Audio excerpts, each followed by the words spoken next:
You ever see something that just makes you stop and go, wait, what?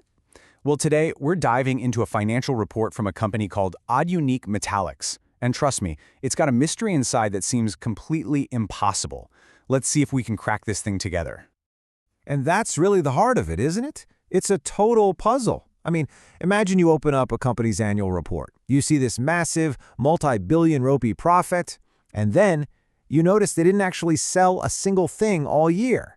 How on earth is that even possible? So here it is, right from their 2020 annual report.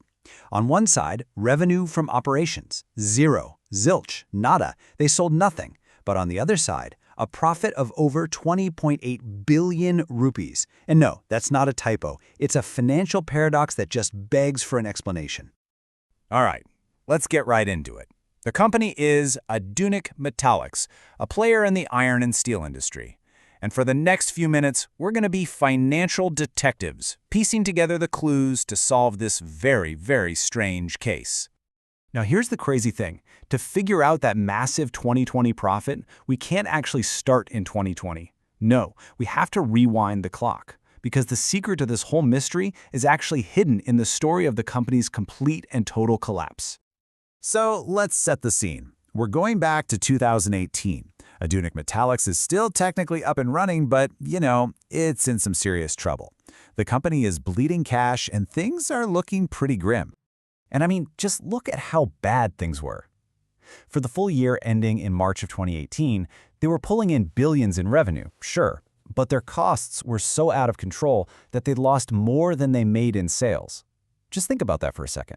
For every rupee of steel they managed to sell, they were actually losing more than a rupee. This was a business that was just hemorrhaging cash.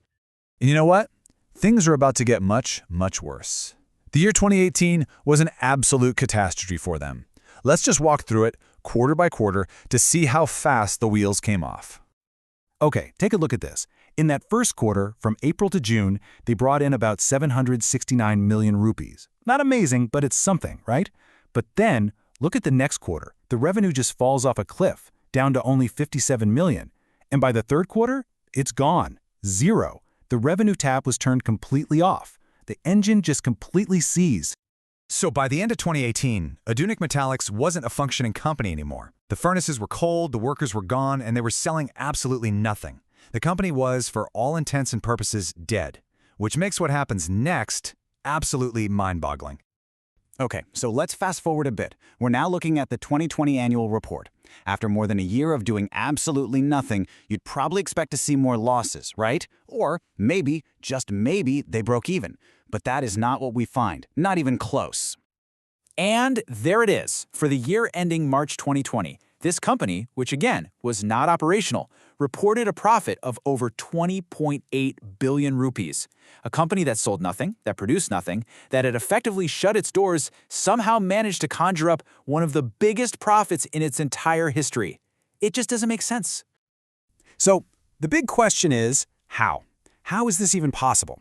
Well, it's not magic, I can tell you that. The answer is actually sitting right there in the financial statements, hiding in plain sight. You just have to know where to look.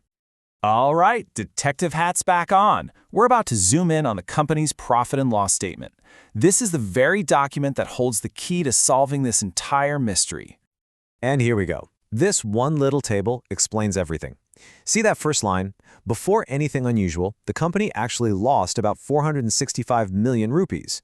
And that makes total sense, right? It's a dead business with leftover costs. But then, look at the next line.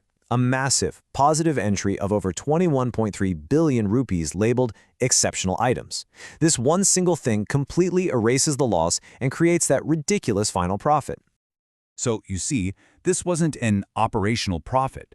This wasn't money they earned by making and selling steel. The entire 20.8 billion rupee profit came from a single accounting entry. So, what in the world is an exceptional item? This is the final piece of the puzzle. In accounting, an exceptional item is exactly what it sounds like. It's a one-time event, something that's totally outside of the normal day-to-day business. Think of things like selling off a giant factory, or maybe a huge legal settlement, or in the case of a totally bankrupt company, a major restructuring of its massive debts. This profit wasn't from making money. It was the result of a one-time financial move on paper, all part of its bankruptcy process. So, after all that, what's the big takeaway from our little financial detective story? Well, it all comes down to learning to look past the headlines and learning how to read between the lines of a financial report.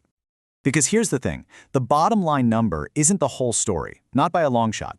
A huge profit can be super misleading if you don't ask the most important question of all. Where did the money actually come from? Was it from a healthy, growing business, or was it from some kind of one-time accounting maneuver? The source always tells the real story. So here's what you got to remember from all this. First, always look past that big, shiny headline number. Second, really understand that there's a world of difference between profit from the actual business and these one-time gains. And finally, never forget that a financial statement isn't just math homework, it's telling a story. And now you know how to actually read it. So I'll just leave you with this. Armed with this knowledge, you are now a much smarter, much more critical reader of financial news.